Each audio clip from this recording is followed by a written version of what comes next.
8h14 sur Europe 1. Votre invité, Sonia Mabrouk, est le président du Conseil d'orientation de la stratégie vaccinale. Bienvenue sur Europe 1 et bonjour, professeur Alain Fischer. Bonjour à vous. Près de 20 000 nouveaux cas de contamination Covid ces dernières 24 heures. Quel est votre point de vue sur la situation? Sommes-nous frappés en France par la 5e vague? Alors, il y a une vague, indiscutablement, qui se développe en Europe, moins marquée chez nous que la plupart de nos voisins, mais qui est là. Il y a ce nombre de cas, il y a une augmentation relative, moins forte, mais quand même nette du nombre de patients hospitalisés pour Covid.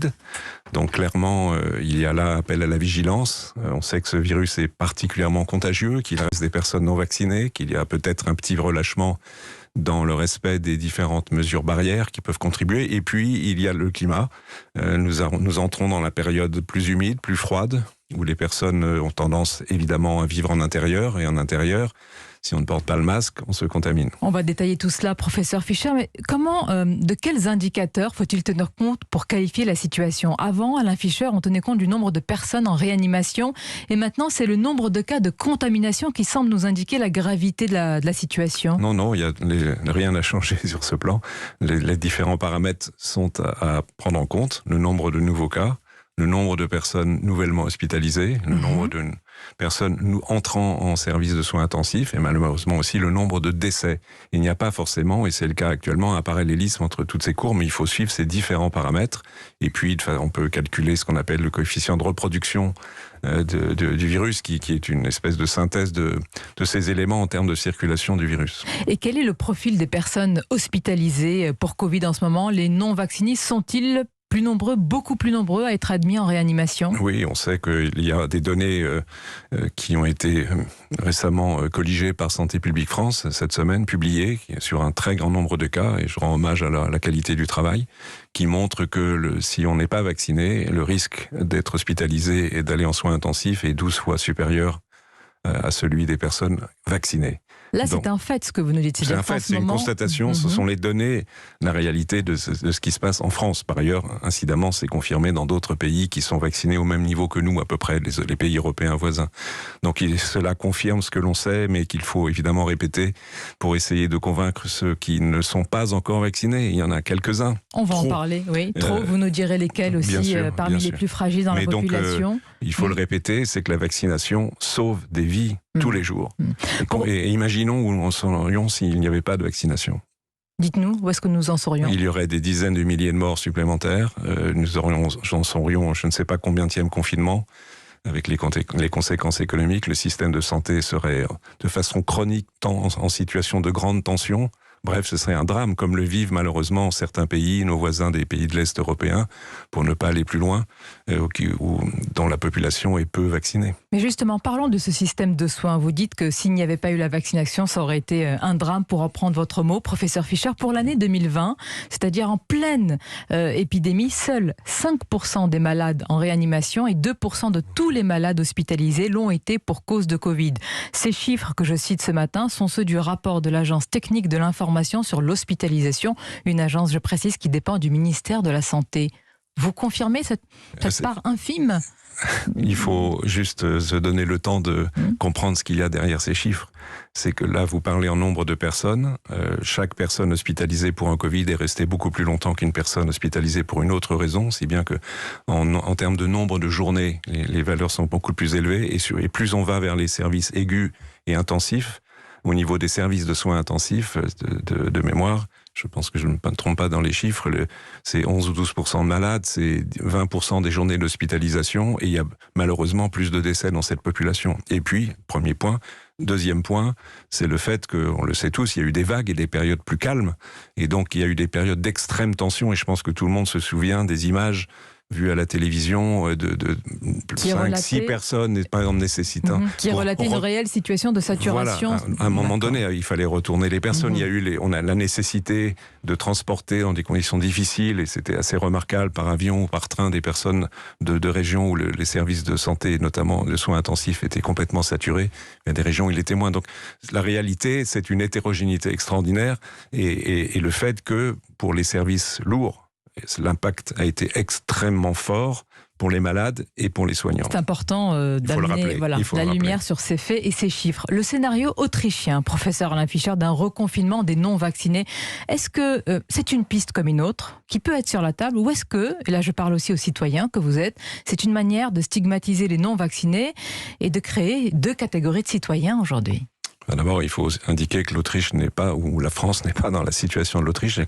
Malheureusement pour les Autrichiens, leur couverture vaccinale est moindre que la nôtre, significativement moindre, ce qui, à nouveau, confirme ce que je disais tout à l'heure sur l'énorme bénéfice que confère la vaccination pour nous protéger contre cette maladie. Ensuite, il faut être, à mon sens, plutôt pragmatique. Je ne pense pas que ceci soit justifié aujourd'hui en France, dans le contexte, encore une fois, qui n'est pas celui de l'Autriche, pour nous.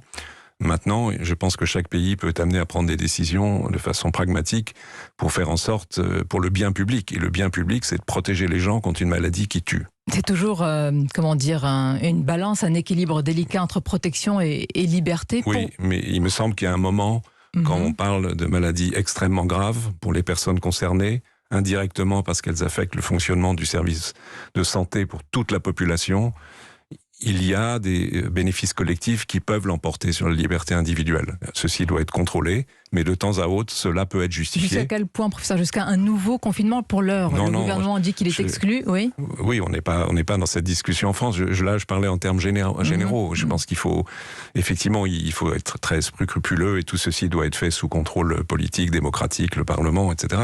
Mais enfin, on peut comprendre que dans des situations de crise, on prenne des décisions, qui sont, in fine, pour le bien de tous. Donc les critiques venant de dire que ce sont des dérives liberticides, vous dites ça n'a pas lieu d'être comme débat ? Là, je parle en tant que citoyen dans cette affaire. Je pense que les restrictions aux libertés doivent être évidemment suivies de très très près, encore une fois, sous contrôle du Parlement. Et il ne s'agit pas de laisser un gouvernement faire n'importe quoi. C'est une évidence que dans quelques pays que ce soit, c'est clair, mais il y a des situations qui peuvent le justifier. Et après tout, je fais allusion à une autre situation de vaccination. L'obligation vaccinale des nourrissons est une obligation. On peut dire que c'est une privation de liberté, enfin, toute petite privation de liberté, mais qui est au bénéfice de la collectivité. C'est un exemple tout à fait démocratiquement admis qui justifie une toute petite restriction à la liberté individuelle. Est-ce qu'il faut passer du pass sanitaire au pass vaccinal ? Autrement dit, conditionner l'obtention du pass à la seule vaccination et les tests ne seraient plus dès lors acceptés ? Je pense que le pass sanitaire s'est avéré efficace. À nouveau, avec pragmatisme, je considère que on a vu l'accélération de la vaccination au moment où celui-ci a été annoncé en juillet par le président de la République, qui a permis de convaincre, si je puis dire, ou d'inciter les personnes, enfin beaucoup de personnes, plusieurs millions de personnes qui attendaient encore. Ce pass est aussi efficace parce qu'il est, sans être une sécurité absolue évidemment, il est quand même une sécurité. Il apporte une sécurité pour les personnes qui se déplacent et vont dans telle ou telle rencontre sociale ou un restaurant, un théâtre, un café, etc. Et ça fonctionne plutôt bien. Donc, alors on peut changer de système, pourquoi pas, mais je trouve que ce système a trouvé son efficacité. Il n'est pas si complexe à mettre en œuvre, finalement, malgré quelques récriminations de ci, de là.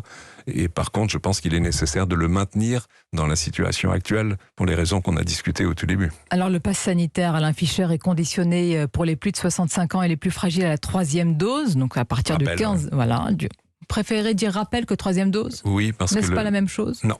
Pourquoi ?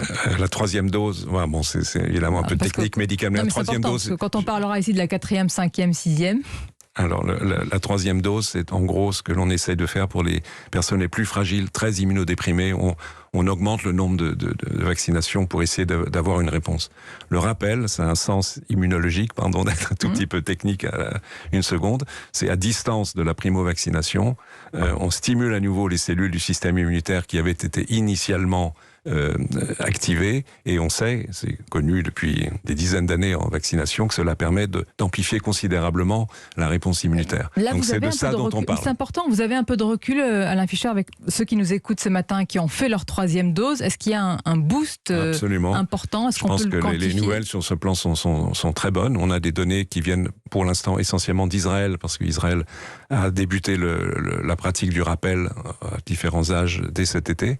Et ce que l'on sait sait, c'est que sur le plan clinique, le rappel, maintenant avec un recul qui atteint 2 mois, 2 mois et demi, pas plus forcément, parce que c'est récent, permet par rapport aux personnes vaccinées, mais sans rappel, d'avoir une augmentation de protection d'un facteur presque 20. Donc c'est absolument considérable.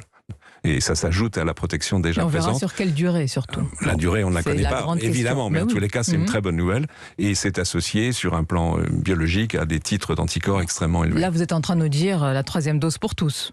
Je ne suis pas en train de vous dire le rappel pour tous. Le rappel pour tous, excusez-moi. Vous insistez. Pour l'instant, oui, parce que pour 2 raisons. D'une part, il faut quand même rassurer les personnes un peu plus jeunes. C'est que la protection conférée par ces vaccins est excellente à l'égard des formes graves et que pour l'instant, on n'a pas observé pour quelqu'un de 40 ans qu'on avait une diminution de fréquence, une diminution de protection, excusez-moi, contre les formes graves.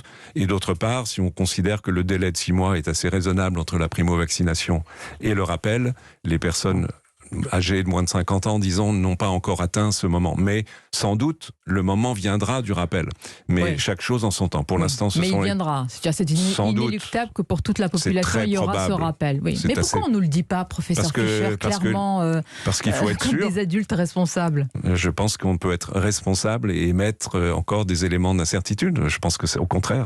C'est être responsable d'indiquer quand on sait avec certitude, on le dit, c'est ainsi. Quand on a encore quelques incertitudes, même si elles sont faibles, c'est aussi être responsable et par ailleurs transparent de le dire ainsi.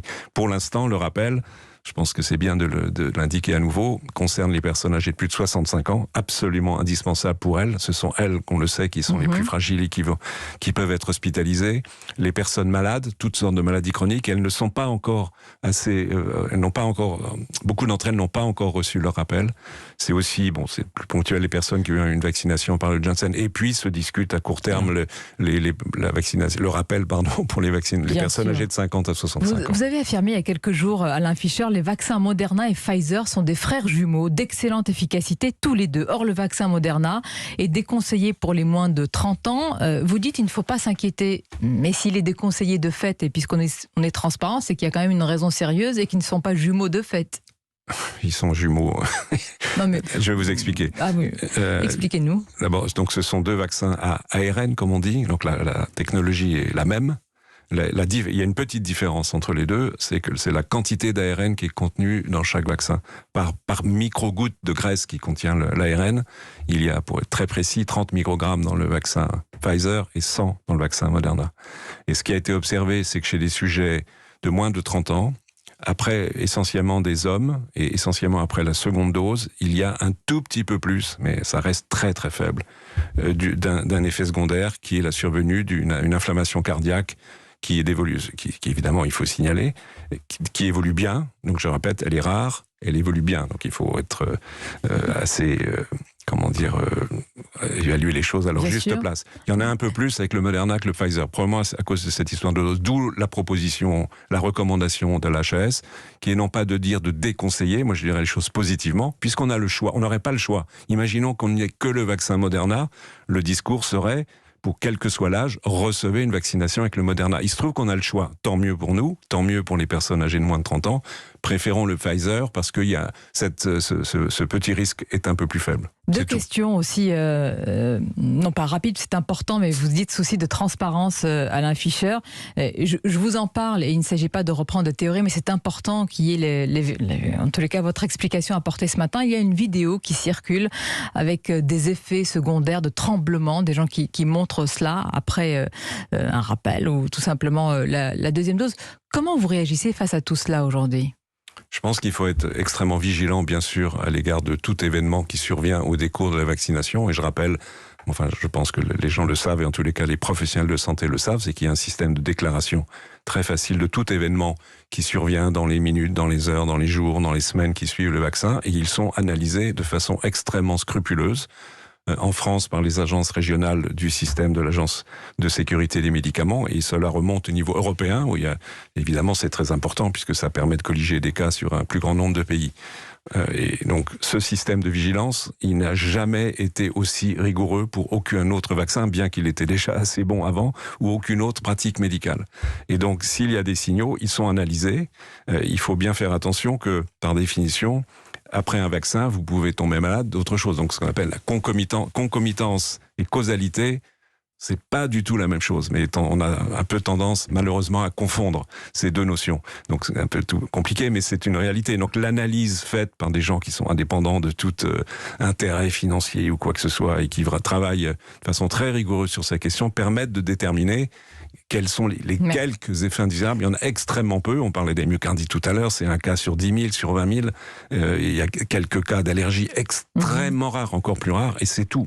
Merci, mais c'est important de répondre à toutes ces questions et je vous en remercie d'avoir fait cela aujourd'hui. Professeur Alain Fischer, on parlera une autre fois des médicaments Nouvel Espoir également. Merci encore.